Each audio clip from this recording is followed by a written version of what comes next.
Hello अस्सलाम वालेकुम दोस्तों। आप में से एक दोस्त ने सवाल किया था कि आपको प्रॉब्लम आ रही है कि एनटीएस जो है वो नेट कैट के लिए कि एनटीएस का क्या प्रोसीजर है अगर नेट कैट में मार्क्स 49 के करीब आ जाएं और लोगों ने रीचेकिंग के लिए अप्लाई किया हो।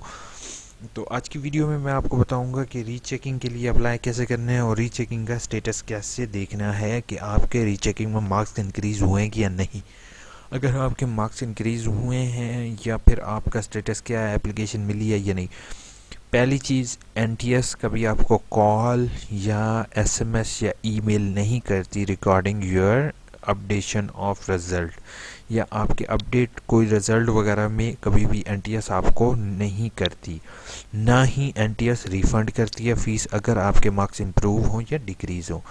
ठीक है, इम्प्रूव की डिक्रीज़ की सूरत में वैसे नहीं, इम्प्रूव की सूरत में भी नहीं करते। ठीक है, और एनटीएस ना ही आपको पेपर शो करते हैं, जस्ट वो अपने रिकॉर्ड के मुताबिक आपका रिकॉर्ड अपडेट कर देते हैं। अगर आप वीडियो शुरू करने से पहले जो है वो आपने होपफुल AIOU इन्फो को सब्सक्राइब कर लिया होगा। ये नीचे बेल का आइकॉन आ रहा है, इसको प्रेस कर दो और सब्सक्राइब के बटन पर क्लिक कर दो, क्योंकि इसमें मैं जॉब रिलेटेड और इस्लामिक पर ओपन यूनिवर्सिटी से रिलेटेड मालूमात और एनटीएस पब्लिक सर्विस कमीशन तमाम से रिलेटेड मालूमात, लेटेस्ट अपडेट और ऑफिशियल अपडेट शेयर करता हूँ। अगर आपको कोई भी मसला आ रहा हो किसी भी चीज़ में तो प्लीज़ मुझे कमेंट करोगे। होपफुल मैं या मेरा टीम मेंबर जो ऑनलाइन होगा आपकी कमेंट का आंसर देंगे। ठीक है, तो आए वीडियो शुरू करते हैं। वीडियो शुरू करने से पहले जो है मैं आपको बता रहा हूँ कि आपने जस्ट रिजल्ट पर क्लिक करना है। रिजल्ट पर क्लिक करने के बाद रीचेकिंग और डुप्लीकेट आपके सामने लिंक आ जाएगा। इस पर ओपन करने के बाद आपके सामने एक न्यू बार ओपन हो जाएगा। देख रहे हो न्यू बार, ये इस तरह से न्यू बार ओपन हो गए हैं। If your GAT net has been rechecking for deposit slip nearest Allied Bank, यानी कि आपने 15 दिन के अंदर अंदर Allied बैंक में फ़ीस पे करोगे 300 रुपीज़। ठीक है, इसके अलावा किसी और बैंक में आप पे नहीं कर सकते हो। I repeat, you do not pay any other bank except this. ठीक है, उसके बाद application without deposit slip original will not be entitle. Original deposit slip के अलावा वो इंटाइटल नहीं होगी। रीचेकिंग ऑफ गैट पेपर जो है वो टेस्ट, पहले टेस्ट का आपने ये फॉर्म डाउनलोड कर लेना है। डाउनलोड करने के बाद इसको प्रिंट करवा लोगे। अपना जो है टेस्ट नेम गेट नेट जो है वो लिखोगे, टेस्ट डेट लिखोगे। आप वीडियो एंड तक देखोगे, मैं आपको बताऊंगा कि आप स्टेटस किस तरीके से चेक कर सकते हैं, कैसे आपको पता चलेगा कि रिज़ल्ट किस क्या अपडेट आई है या उनके पास एप्लीकेशन पहुंची है या नहीं। ठीक है, रोल नंबर लिखोगे, अपने name, each and every information और रिमार्क्स। रिमार्क्स में आप ये लिख सकते हो कि आप जो है आपने पेपर अच्छा किया है, या फिर आपका पेपर जो है वो कुछ भी अपनी जो आपको प्रॉब्लम है कि भाई मुझे उम्मीद है कि मेरे मार्क्स ज़्यादा होंगे, लगता ही है कि मिस्टेक हुई है कोई, तो यहाँ पे अपनी डिक्लेरेशन और लिखने के बाद इन 4 रिजल्ट सेक्शन इसको लिखना ज़रूर लिखोगे। नीचे एनटीएस लिख लो, नेशनल टेस्टिंग सर्विस ना लिखो। उसके अलावा प्लॉट नंबर, ये एड्रेस लिखोगे। ठीक है, इस एड्रेस पर भेज दोगे।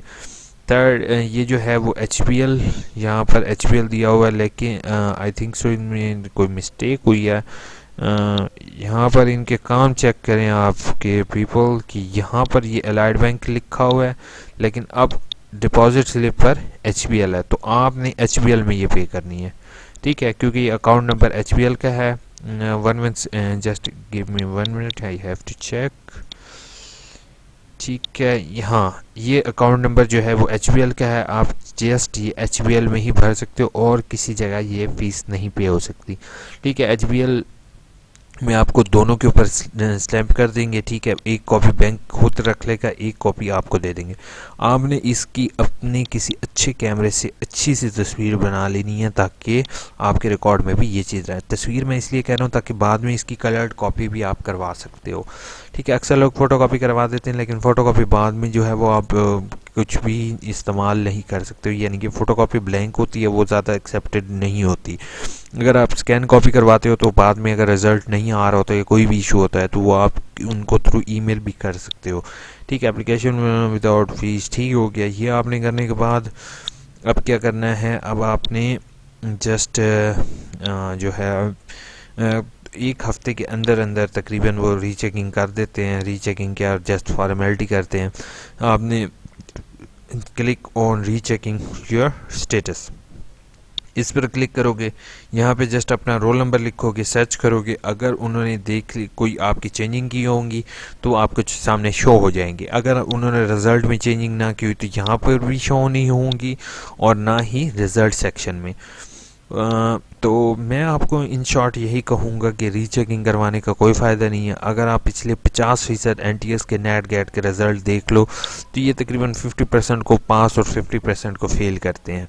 मोस्टली ट्रेंड यही रहा है। परसेंटेज स्टूडेंट की डाइवेट कर सकती है 40 to 50, और जब इनके पास एनटीएस में इस टाइम जॉब्स कम आ रही हैं तो ये ज़्यादातर अर्निंग का सोर्स इनका यही है। लेकिन ये जस्ट मेरी प्रेडिक्शन है, होपफुल मेरी प्रेडिक्शन, अल्लाह करे गलत ही हो। जैसे मेरे तो अपना एक्सपीरियंस जैसे है, मैंने जस्ट अपने एक्सपीरियंस की बेस पे आपसे ये चीज़ शेयर की है, तो ये किसी अगेंस्ट नहीं है, बस मैं आपके साथ इन्फॉर्मेशन ही शेयर कर सकता हूँ अपनी, क्योंकि ये एक सोशल मीडियम है, ठीक है। उसके अलावा एनटीएस पर बाकी जो आप जॉब्स वगैरह देख रहे हो, जो इन्फॉर्मेशन देख रहे हो, तो आप उसके मुताबिक अप्लाई करो। अभी इसमें जो है वो ऑफिशियल जॉब जो आई हुई है, आज जॉब वाली इन्फॉर्मेशन वो है इसमें अकाउंट्स ब्रांच में आई हुई थी, बैंकिंग में आई हुई है, इंडस्ट्रियल, ये फर्दर जॉब्स हैं, इसमें आप अप्लाई कर सकते हो। अपना स्टेटस देखते रहना, अगर फिर भी कोई इशू आता है, किसी का स्टेटस अपडेट नहीं होता, काइंडली वो मुझे कमेंट कर देगा, I will respond as soon as possible. Please subscribe के बटन को प्रेस करना नहीं भूलोगे, लाइक करना नहीं भूलोगे, और अपने किसी दोस्त के साथ शेयर करना नहीं भूलोगे। टेक केयर, अल्लाह हाफ़िज़।